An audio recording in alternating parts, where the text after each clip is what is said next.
Hey guys, welcome. Happy Monday night. I am so stoked for tonight because this is probably one of my favorite chapters. It's something I talk about a lot. If you are on my team, we talk about this a lot. We talk about probably multiple times a week.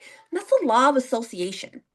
This is a big deal. This is a big deal. Before I even get started, I'm probably going to say some of this stuff in the book, but I just want to say, even before we get started, the law of association made me millions of dollars. It's the law of association, and it can law of association can lift you, or it can stomp you to the ground and make it so you never ever ever ever have success. It's the people you surround yourself with, right? And I started surrounding myself with people who had no idea who I was. They were like, woo, way up here, and I was ooh, way down there. They didn't know me, but that didn't matter.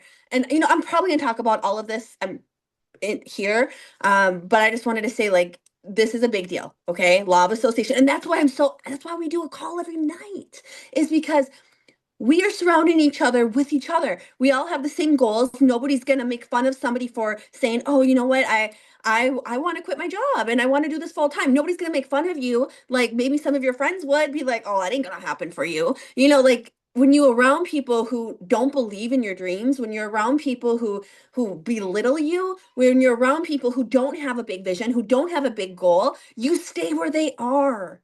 You stay where they are. And that's something that I dealt with a lot. um, my friends would make fun of me in the beginning and say, "Oh, you're gonna go to this convention? You're gonna spend all your money to go to this convention? You don't have money for that." Or they would say to me, ask me if I wanted to, like, I don't even drink beer. I've never drank beer ever. But they'd be like, "You want to go out to the bar and drink some beer?" And I'm like, "No, I'm working on my mindset. I'm doing personal development. Like that's what I'm doing tonight." And they would make fun of me. Well, guess what? Guess what? I changed who I surrounded myself with. Instead of surrounding myself with people who wanted to go to the bar or hang out in the garage and just play cards all day and complain about their life and do nothing to fix it, instead of hanging around with them, I surrounded myself. You want to know who my friends were? My friends were Les Brown. My friends were Tony Robbins. My friends were Jim Rohn. My friends were Eric Worre. And I just kept showing up and listening to them and pretty much stalking them, seeing how they talk, like even ones who aren't around anymore, like Jim Rohn. How did he conduct himself? I watched so many YouTube videos of him. And I'm like, okay, these are who I'm surrounding myself with. And now the people who are alive still, they're my real actual friends today. I didn't expect that to happen, but it did. It's the law of association. So let's jump into it because I'm getting too excited. Too excited. This is my favorite thing to talk about because that's what we're doing right now. This is law of association. Jim Rohn, I wish I could have met him. Okay, law of association. Surround yourself with only people who are going to lift you higher. That's from Oprah Winfrey. The law of association was so important in my family's success, and I want to dedicate an entire chapter to it. Like I'm telling you, it is what got me to where I am. It is. If I would have stayed hanging out with people who didn't want more for their life, I would still be living in that trailer house. I would still be driving a hoopty that's probably going to get repoed anyway. I would still be there. So this is a really important one for me, a really personal one for me too. So I really want you guys to hear what I'm saying. Okay, so the law of association was so important to my family's success, and I wanted to dedicate an entire chapter to it. So when we were at our lowest point financially, we were hanging out with people who didn't want to grow or improve their lifestyles. They made it very difficult for us to get better, even after making the 7 cent decision. Like that's what I called this book because I had 7 cents in my account after I paid my bills, and I'm like, I can't live on that. So it was my decision. Like my decision, I'm never going to do that again. Like I'm never going to be there again. So that's why we called it the 7 cent decision. So even after making let me get the waiting room really quick. All right. After making my 7 cent decision and realizing that I had to get to work, I had to work on myself and I had to work on myself if I wanted to change people's lives. If I wanted to be where I wanted to be, I knew I had to become that person. And that's the thing, you guys, none of it is a skill. Not or it's all a skill. None of it is a talent. It is a skill. None of it is a talent. A talent you were born with. You were born with talents. Skills, you're not born with skills. Like some people are born more athletic or born, Other people, we learn it. Other people, we work hard as hell to learn it. And every skill can be mastered. And that's what network marketing is. It's a skill. Okay. So that's why we work on our mindset. If we want to grow our checks, we grow our mind. We want to grow our team, we grow our mind. Like that's it. So once I discovered the law of association, I looked at those relationships and I asked, are they helping us or are they doing the opposite by sabotaging us?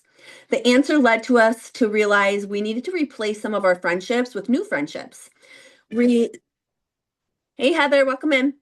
We started to seek out the company of people who wanted success and who wanted to get better, people who were growing, and it really helped us turn our lives around. A common truth that we became a common truth that you become like the people you surround yourself with. The company you keep is what you're going to amount to. And I'm telling you that right now, and I'm not saying to go ditch your friends who aren't successful. That's silly. We don't value people based on their income. We don't value people based on their title. We don't value people that way, but you will, like, it is true. Mindset's a big thing. It is true. If your people are your friends are like you. So if you're probably driving similar cars, probably have similar jobs, you probably make similar income. And that's not every single time, but usually that is true. So I wanted to make some friends who made a lot of money and who were successful so it could rub off on me. So choose carefully who you allow in your close circle, okay?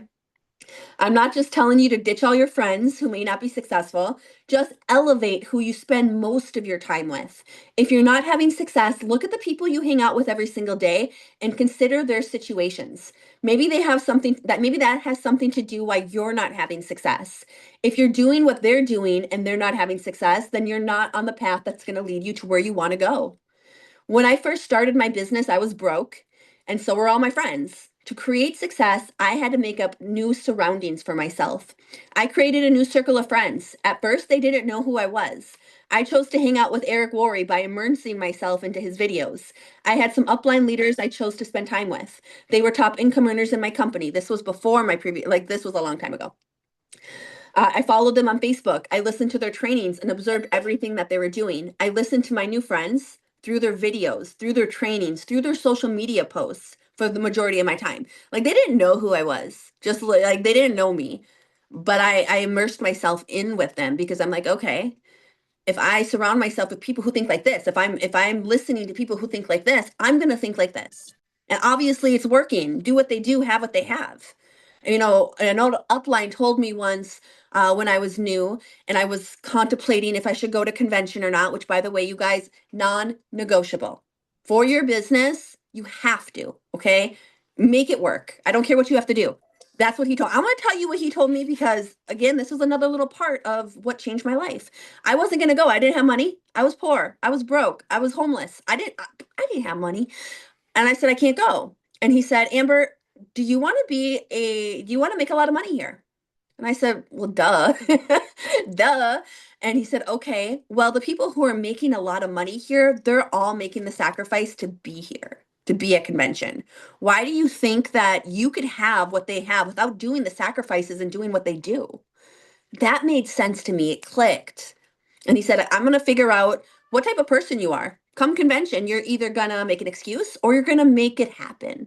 So I'm going to figure out which one you are." And you guys, I was a 23-year-old girl. I was poor as heck. I was a young mom. But that hit me. Like that hit me in my heart. And I said, okay, okay. And I made it happen.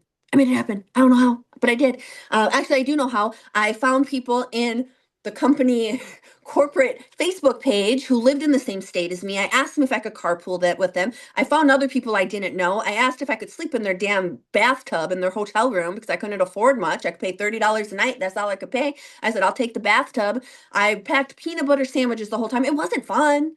I wasn't out there going on the parties. I wasn't out there hanging out with the team doing like going to coffee and doing pictures, and I wasn't doing that. I couldn't afford that. I snuck in. I didn't even get a ticket. I snuck in because that's how bad I wanted it. I needed to make it happen. And I have not missed a convention since. And it was that convention where I heard the first time ever about personal development. That was the very first time. Changed my life. Okay. So, hello, welcome, welcome, welcome. Okay. So choose carefully. Okay. We already read that. Spend time with people who have what you want. To my surprise, shortly after I started to hang out with these people virtually, remember, they didn't know who I was, these people who had no idea who I was, I became real friends with them. It's kind of funny how that works. Now I have so many successful friends in my company, and I don't mean like my like pharmacy or whatever company I was with. I mean like in my presence. So I have so many friends, successful friends in my company.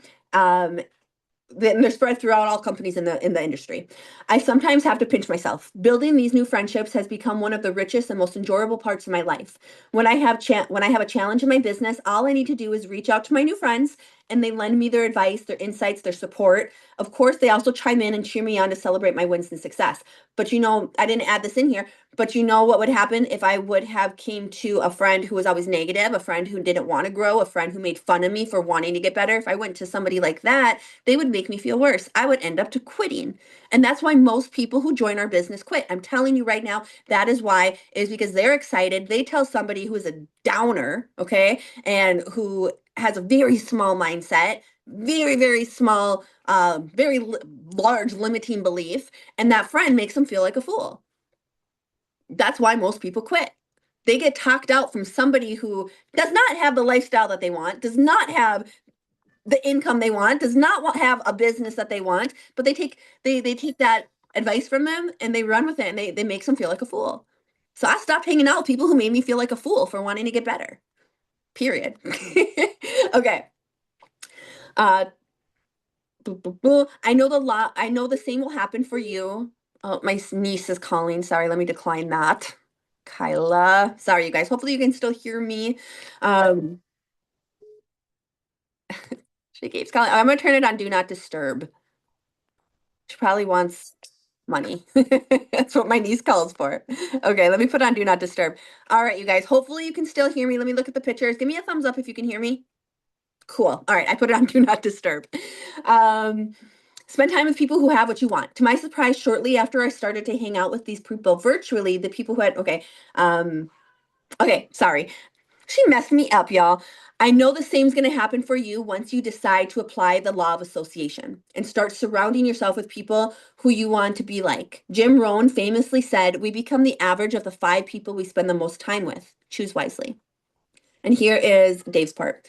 Hanging out with new and improved circle of friends was a little uncomfortable at first. I remember when we were still living in our trailer house, we would listen to Eric Worre's Network Marketing Pro trainings, and it was quite a contrast with how we were currently living. He was talking about the motivational speakers and the trainers he was listening to in his car when he first started his business. Over time, he ended up becoming friends with these people he's never imagined being friends with before. It's funny how the same thing happened to us. If you're in a tough situation, choose to surround yourself with people who you want to be like, who inspire you, who are motivating a lot of other people. Identify with those leaders who have what you want. Then do what they do so you can achieve what they have achieved. Follow their footsteps. And perhaps you'll even go a little further than them. That is my goal for everybody. Like, that's what somebody told me once, and that's what I tell my team. That's what you need to tell your team.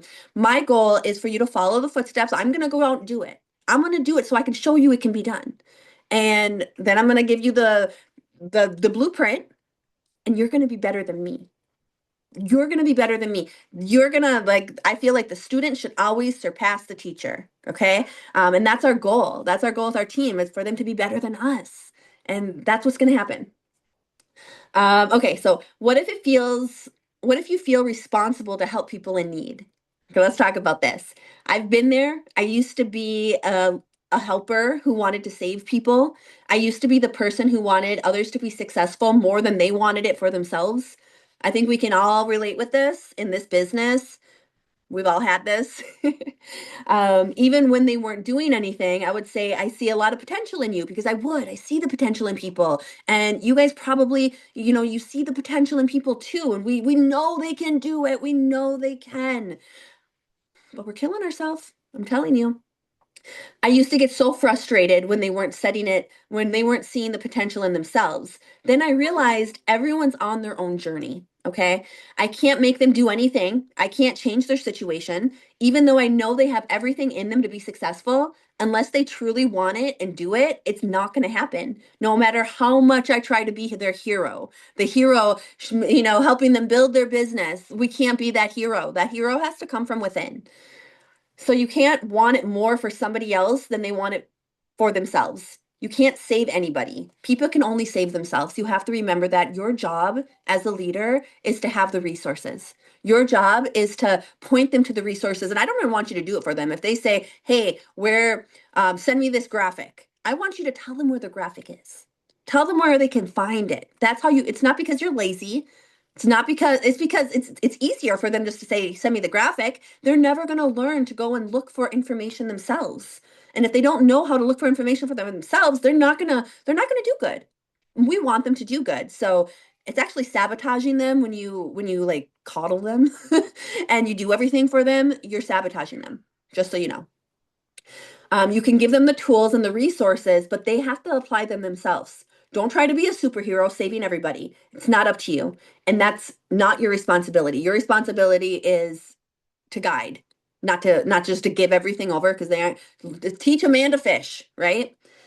All you have to do is walk the walk, lead the way, and if they decide to follow you, amazing. If they don't worry about it. They may come around in their own time, not yours. In the meantime, focus your attention on those who are ready, who are coachable, who are hungry. You can't help nobody who's not hungry. I'm freaking famished, okay? I'm famished. I don't know about you, but I'm hungry, and those are the people I want to work with.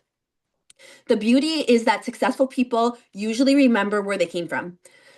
And when they see you being a student of the profession, so this is how I became friends with like so many top income earners who I wanted to be like, people who were my idols. So the beauty is successful people, they remember where they came from. I remember where I came from. I see a girl who's going live in her trailer house with her wood paneling in the back and she hates it. That was me. That was me. I want to help her. I see her showing up every day to the calls. I want her to have what I have.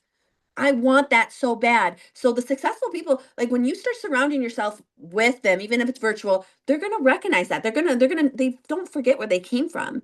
And when they see you being a student of the profession, this dedicated to growing yourself and growing your team, they recognize themselves in you. They're eager to help you. They want you to help you because now that they have reached some of their own goals, their joy comes from making a contribution and guiding others through the change. Leaders are usually more eager to help and welcome you into their circle once they see you're hungry, committed, and coachable. It's funny I wrote that because that's exactly, they got to be hungry. Like if I see someone on my team who isn't hungry, she's not on the calls, I'm probably not going to reach out to her. Like I'll be there if she needs me. I'll be there if like I'll check in like I do with everybody. But I'm not going to like chase her. I'm not going to chase her. If I see somebody who is so hungry, and I don't care if they have zero in sales. I don't care if they've never signed anybody up. I don't care if they have one follower. I don't care. If they are hungry and they are coachable and they are willing to learn and follow the steps and not give up, I'm there. I'm there. That's who I want to work with. So remember that with your leader. Like if you're showing up, make her notice you. That's how she'll notice you. You show up and do the things. You'll be somebody that they want to work with. And trust me, when you get a mentor that's had success, that you can't get anything better. I'm so grateful for my mentors. I wouldn't be where I am without them. I'm so grateful. Work with those who are working. This is a big one. So many times we look at our team and we see the zeros. We see the people who aren't doing really much of anything, aren't showing up to the calls. Even if they have zero, if they show up, I want to work with them. But they're not showing up. They don't really post a lot, maybe like once a week. That's not a good use of your time. So who do you spend your time with on your team? How do you know who to focus energy on? You guys ever wonder that? Like, how do I know who to work with? And I probably say it in here, so my commentary, I'll keep it until we're done. When we see people who are making an effort and taking steps, people showing up at events, listening to personal development, bringing people into the business opportunity calls, not saying you have to sign them up, but inviting people, invite some people. We can't save everybody, so we need to give our energy to those who are showing us by their actions that they're committed. It's a hard decision sometimes. We have team members who don't show up at local meetings, even though it's only 10 minutes away. They're not participating in, this book's old, in the webinars. They're not getting on the conference calls. If you aren't doing anything, there's not much we can do for them. If they're not doing anything, Workshops and generic training events are another place where you can connect with these new circle of people and friends. This is something big. I want to start going to events that are like I go to the ANMP. I actually sit on the board of directors for the ANMP. That's the Association of Network Marketing Professionals. Jennifer went with me last year. It was only me and her. Those were the only two people from pharmacy. I was disappointed. Next year, I want everybody to come. This is the best generic event ever. It's like $100. It's for 4 days. Lunch, breakfast, lunch, and dinner are always catered. At the end, there's a 5 plated quartered meal. You get to dress it's like convention. You get to dress up pretty. I want everybody there. It's not for profit. They spend money. They don't make money on this event, not at all. But it's almost like the union for network marketers. That's really what it is. It's a union for network marketers. Tons of training. The world's best network marketing speakers. It's amazing. Getting to events like that so you can meet people. That's where I met Sarah Robbins. She's my personal friend now. I used to look up to her. I used to read her book. I used to listen to her radio station. That was somebody I really looked up to. And we met at this event. And now she's my friend. Like this is where you can, and the ANMP too, I gotta tell you, sometimes you see like GoPro, like they would have VIP section, and you'd be way in the nosebleeds, and all of the top leaders would be in the VIP section. They didn't really commingle.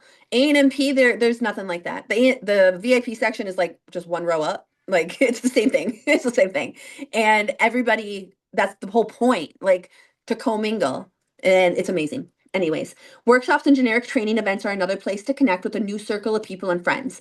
I remember being so excited to meet network marketing leaders like Lisa Grossman, Jordan Adler, Garrett and Sylvia McGrath. Today, I get messages from leaders I look up to because they want to connect with me. That was a little weird for me at first, but that's what happens. Law of association. Sometimes I wonder, how did this happen? What did I do? It's all about what happens in your mind and what you focus on. Everything starts in your mind first. If you develop the mindset for success, you're going to start attracting people who are successful. The law of association and its cousin, the law of attraction, really do work. And Dave wrote this.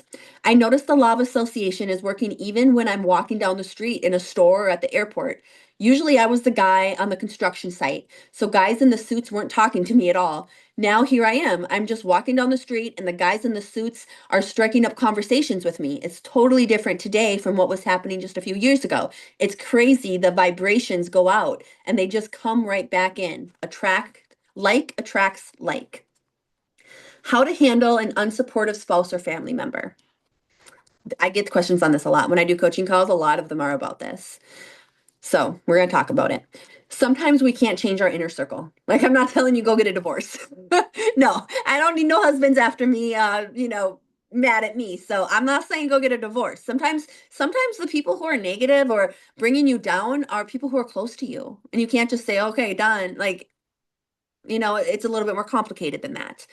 So sometimes we can't change our inner circle, especially when it's our husband or our wife who's the negative influence.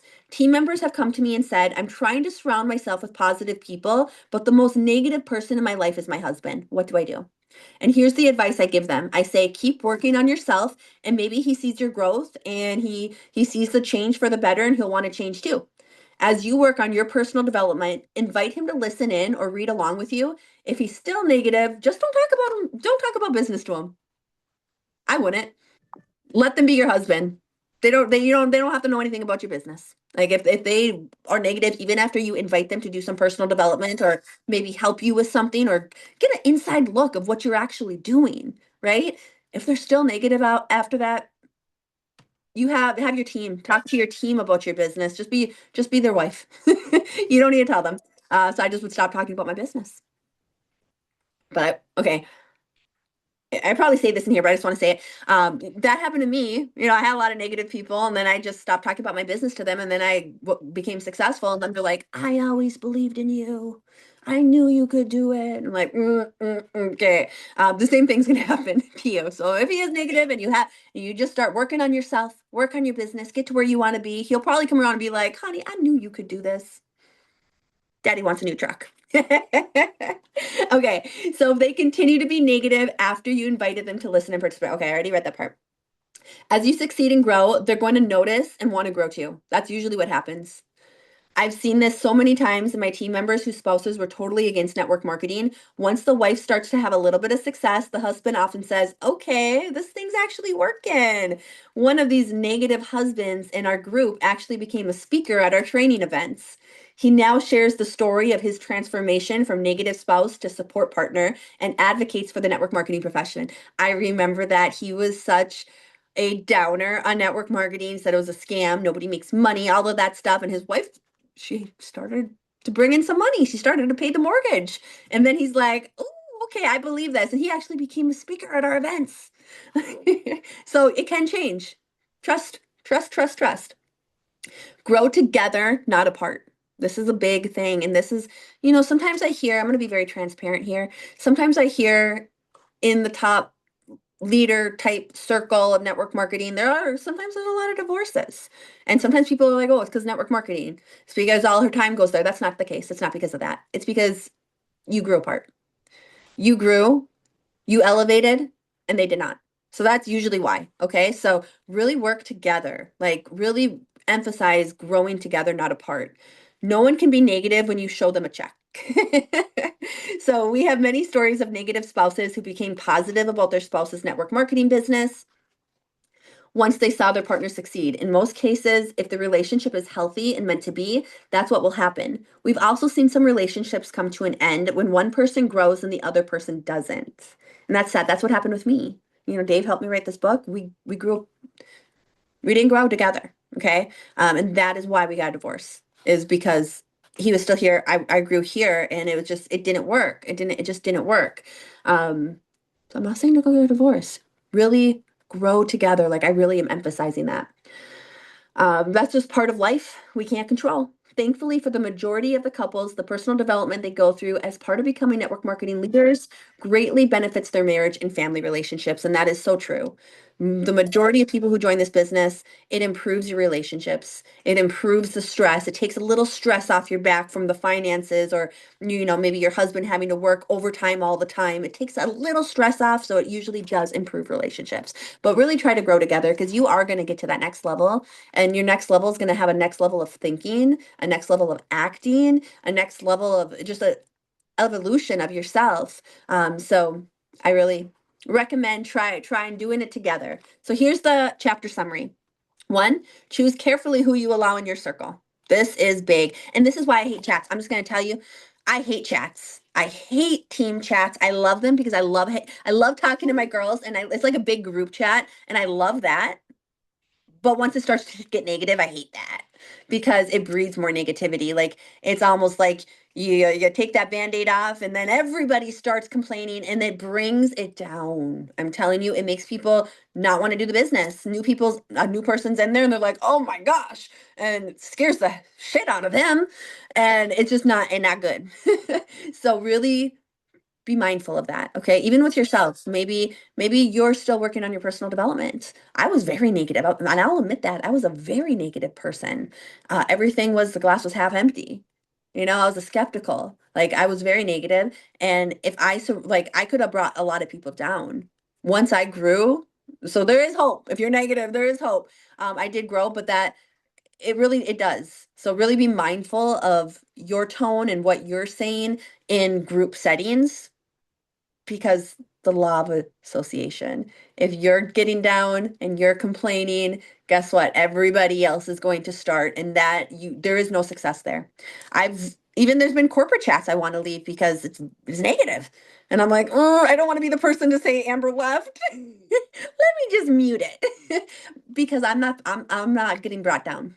They're not bringing me down with them. And I need you to have that same mindset. I'm not going down with that. I'm gonna find solutions. I'm gonna figure it out. I'm gonna do until. I'm gonna keep doing it until. Right? All right, that's that chapter. I hope you guys liked that one. The art of non-recruiting. What time is it? I kind of want to do this one. Should we wait till next week and see how long it is? If anyone's a veteran. Oh, I didn't get it in time. Okay, should we do it next week, or should we do it now? 1, 2, 3, 4. It's like 4 or 5 pages. Okay, maybe we'll do it next week. We'll do it next week. I don't want to take too much of your time tonight, but anyways, look at those who ordered the book, which by the way, it's only shipping. I think it's $4. It's media mail. I got these cute little bookmarks for us, so I included it in your book. Hello, welcome. And you guys, we just ended. We just ended, but we will be back next Monday and we're going to talk about the art of non-recruiting. And that is how to recruit like a maniac without sending a spam message. Okay. And don't get me wrong, I message, but they're not spam. They're not spam. The art of non-recruiting, that's a really, really good one because all we're doing is sharing. And you don't got to feel weird about it. So next Monday, we're going to talk about that. I love you guys. Thank you for coming in. And you guys, this is the first Monday of the year. This is the first Monday of the year. I hope you made the most of it. Okay. We're doing big things. And it's going to take a little time. It's going to take a little time. January, we're setting the foundation. Okay. February, rock and roll, baby. That is a good month, okay, for network marketing. That is a good month for pharmacy. And I want you to set up for January. I'm going live every day. I'm just going to tell you real quick. Things that I regret from 2025 is I didn't go live really at all. I did everything behind the scenes. I did stories. I did reels. I did all that. I wasn't going live. Starting this month, every single day. Every single day for the whole year, I will go live to do a get ready with me. We got to make it happen. If it's meant to be, it's up to me. Right? If it's meant to be, it's up to me. You guys all can do this. Let's do it. All right. Love you guys. Bye.